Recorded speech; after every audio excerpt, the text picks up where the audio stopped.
기도합시다. 하나님 아버지, 천지를 창조하시는 창조주 하나님, 말씀으로 창조하시며 말씀으로 오늘 우리를 다스리시는 존귀하신 하나님, 새해 첫 주간에 우리 성도들이 기도회로 모였습니다. 하나님 말씀으로 우리의 마음을 밝혀주시고 기도로서 하나님 앞에 더 가까이 나아가며 하늘의 복락을 누리는 우리 성도들 다 되게 하여 주옵소서.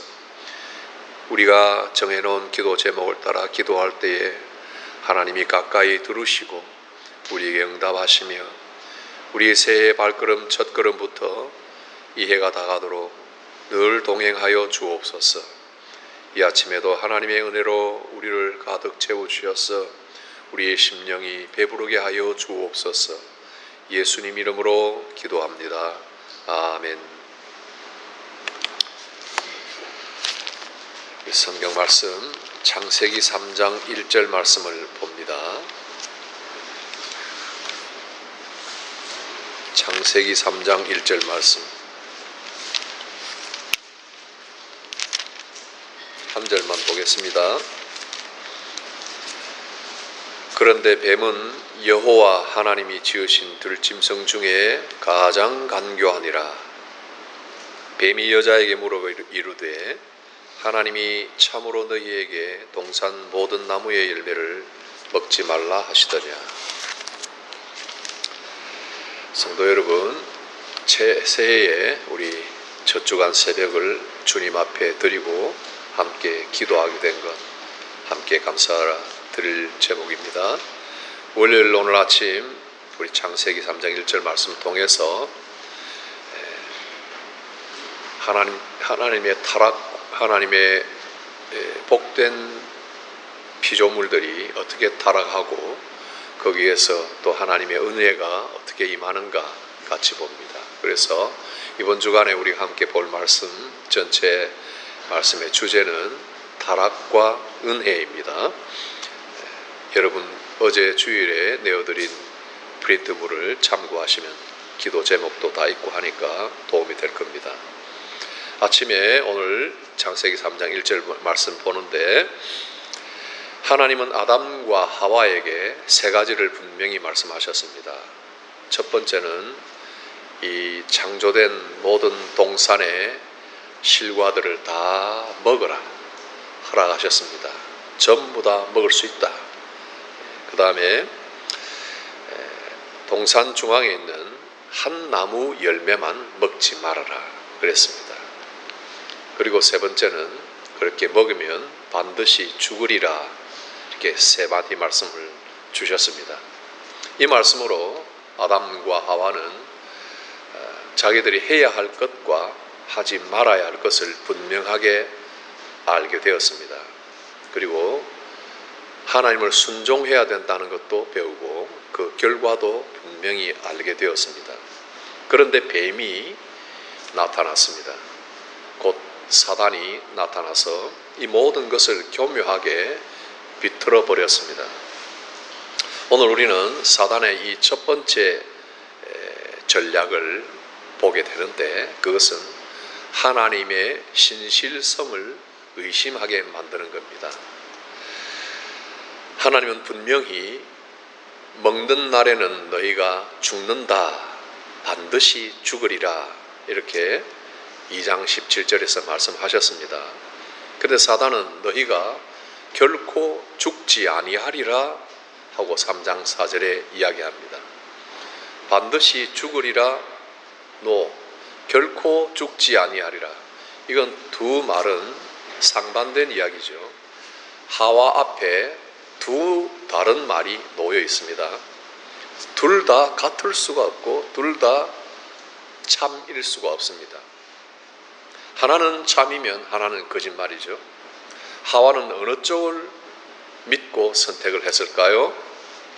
안타깝게도 사단의 말을 믿고 하나님의 말씀을 의심했습니다. 이것이 하나님의 신실하심에 대한 의심입니다. 하나님의 말씀을 의심한 것이 왜 신실하심을 의심한 것인가? 하나님의 신실하심은 하나님의 존재 자체입니다. 하나님의 말씀은 곧 하나님의 신실하심입니다. 인간의 신실함, 사람이 신실하다 이러면 도덕적인 결단이나 윤리적인 어떤 판단이나 어떤 그런 영역들이죠. 훈련을 받아서 나아질 수 있고 또 진보되는 그런 영역이 인간의 신실함의 영역이에요. 그러나 하나님의 신실함은 단순히 약속을 잘 지킨다는 그런 도덕적 윤리적인 그런 범위를 넘어서서 하나님의 언약에 대해서는 변함이 없으시다 하는 겁니다. 즉 하나님은 말씀과 그 존재가 그대로 일치가 된다. 하나님은 우연히 때에 따라 신실하신 분이 아니라 본질적으로 흔들리지 않는 분이십니다. 하나님이 먹는 날에는 반드시 죽으리라 했으면 그렇게 되는 겁니다. 그대로 이루어진 것이죠. 그들은 영적으로 죽었습니다. 아담과 하와는 사단의 꾀임에 넘어갔지만은 결국 하나님의 말씀대로 영적으로 죽었습니다. 너희는 정령 죽으리라. 죄를 짓기 전에는 생명나무 열매를 마음대로 자유롭게 먹을 수 있었습니다만은 그러나 이제 그 길이 막혀버렸습니다. 하나님이 생명나무를 지으시고 그거를 어프로치 할 수 있도록 22절, 24절에 두셨는데 그 길이 막혀버렸다. 하나님과 누리는 친밀한 교제가 끊어집니다. 사람이 불안해지고 걱정에 휩싸이는 것은 하나님과의 교제에 문제가 생기는 것입니다. 두 번째, 그들은 육체도 죽게 되었습니다. 너는 흙이니 흙으로 돌아가라. 19절에 그렇게 말씀합니다. 사실 타락 이전에 이전에 하나님은 아담과 하와에게 죽음이 아닌 더 아름다운 마무리를 계획하셨을 것입니다. 에녹과 엘리야를 통해서 우리가 보듯이 죽음을 맛보지 않고서 하나님께로 옮겨지는 그런 길들이 있었을 것입니다. 그러나 이 타락으로 인해서 죽음이 삶 속에 들어오게 된 것입니다. 성도 여러분, 사단의 이 전략은 오늘도 똑같이 사용이 됩니다. 타락 이후에 사단은 강력한 거짓말로 하나님의 신실하심을 계속 왜곡하고 있습니다. 세상이 이 거짓말에 속아 넘어가고 성도들도 여기에 속아 넘어갈 경우가 많습니다. 이 세 가지는 첫 번째, 너가 너 삶의 주인이다 하는 것입니다. 두 번째는 내 마음을 따라라. 너의 하트가 시키는 것이 무엇이냐를 따라라 하는 것입니다. 그 다음에 세 번째는 내 자신에게 진실하라 하는 겁니다. 이 말은 너무 좋은 말들이에요. 내가 내 삶의 주인이지 이 집사님, 선집사님, 아들, 아내, 남편이 내 삶의 주인이 될 수가 없죠. 내가 내 삶의 주인이 맞아요. 내 마음을 따라야죠. 내 하트가 시키는 것, 내가 무엇을 좋아하고 내가 무엇을 해야 할 것인가 목표를 세우고 내 마음을 따라서 해야 되지 누가 시키고 누가 한다고 모방을 하고 그런 건 아니죠. 내 자신에게 진실해야, 내 감정에 진실하고 내 현실에 진실한 것이 중요하잖아요. 그러나 사단은 이것으로 사람을 왜곡합니다.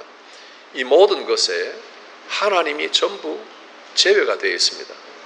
아담 이후에 현대까지 섹스에 관해서, 포제션에 관해서, 파워에 관해서 모든 인류가 아담 이후에 아브람 시대, 다윗 시대, 사울 시대, 구약 시대, 신약 시대, 신약 첫 교회 시대 성도들이 모였을 때 모두가 포제션에 의해서, 돈에 의해서, 물질에 의해서 혹은 성에 의해서, 이 현대에 두드러진 것은 성에 의해서, 섹스에 의해서, 그리고 파워라고 그러지만은 이 평민들, 보통 평민들은 파워에 관심이 없다 하지만은 조그마한 일에 이 파워를 사용하려고 하는, 헤게모니를 쥐려고 하는 그런 경우들이 있고요.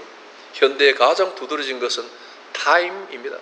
시간에 대하여 이 모든 것에 네가 내 삶의 주인이다. 너가 원하는 섹스는 너가 정하는 것이고, 너가 포지션을 가지고 있는 것은 너가 주인이니까 알아서 컨트롤 다 하고, 내 마음에 진실하게 행할 수 있으니까 내 가진 타임은 너가 무엇을 하든지 내 마음대로 할 수 있다. 이게 지금까지 진행되는 사단의 거짓말입니다. 더하여서 하나님의 심판이나 지옥이나 그런 것은 없다.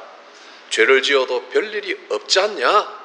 넘어갈 수 있지 않냐? 죽지는 않아. 하고 계속 이 속삭임을 성도들에게 들려줍니다. 그래서 예수님께서 사단을 거짓의 아비라고 말씀하신 이유가 바로 여기에 있습니다. 사단의 거짓에 속으면 우리는 영적으로 육적으로 죽음의 길을 가게 되는 것입니다. 그러므로 오늘 내가 내 삶의 주인이라고 하여 시간과 물질과 나의 모든 결정권을 내가 내린다 하고 생각할 때 우리는 주의해야 합니다. 내 마음을 따라서 무엇든지 할 수 있다 생각하는 부분에서도 항상 주의를 기울이고 하나님의 말씀이 그러한가를 우리는 다시 더블 체크를 해야 되는 것입니다. 이 정도는 괜찮겠지? 하나님은 사랑이시니 이해하시겠지? 하며 하나님의 신실하심을 왜곡하는 그런 일이 없어야 할 것입니다. 새해를 시작하는 이 아침에 하나님의 신실하심을 믿고 의지하는 우리가 되기를 바랍니다. 하나님의 모든 말씀은 우리가 같이 믿고 의지해야 합니다. 하나님이 우리를 보호하신다, 사랑하신다는 약속도 신실하시고 또 죄에 대한 경고와 징계의 말씀도 신실하십니다. 그분이 내가 너희를 버리지 아니하리라 하는 약속을 우리가 붙들듯이 죄를 가볍게 여기지 말고 회개하라는 말씀도 믿어야 할 것입니다. 그럴 때 2026년도 진정으로 복되고 풍성한 해가 되리라고 믿습니다. 사망이 우리에게서 멀어지고 참으로 하나님의 생명이 우리에게 더욱 가까이 오고 우리의 삶에 하나님의 은혜가 복되게 임할 것을 믿습니다. 함께 기도합니다. 기도는 여러분들이 자유롭게 하시되 우선 교회에서 제가 함께 기도하기로 내어놓은 제목을 한번 읽어드리고 먼저 기도하시고 자유롭게 기도하시기 바랍니다. 첫 번째, 하나님의 신실하심을 믿자. 두 번째, 내 영혼의 강건함을 위해서 분별력을 가지고 하나님의 신실하심을 듣고 따르는 나의 영혼이 될 수 있도록. 세 번째, 가장 참 중요하다고 할 수 있는 우리 한국교회와 대한민국을 위해서 기도합니다. 그리고 매일 기도를 그 프린트 안에 내놨는데 네 가지. 신실하고 선하신 하나님만을 전심으로 바라보자. 그분을 더 깊이 알아가는 한 해가 되도록. 신실한 청지기가 되어 평화와 축복의 통로가 되자. 인생 예배자로서 소명을 완수합시다. 세 번째, 나의 시험과 질고를 이길 힘을 주소서. 창조주 앞에 항상 겸손히 의지하며 아뢰자. 네 번째, 말이 아닌 능력으로 변함없는 예수 사랑 여호와를 기뻐함이 우리의 힘이니 하나님을 기뻐하는 마음을 달라고 같이 기도합시다. 다 같이 자유롭게 기도하시고 들어가시기 바랍니다.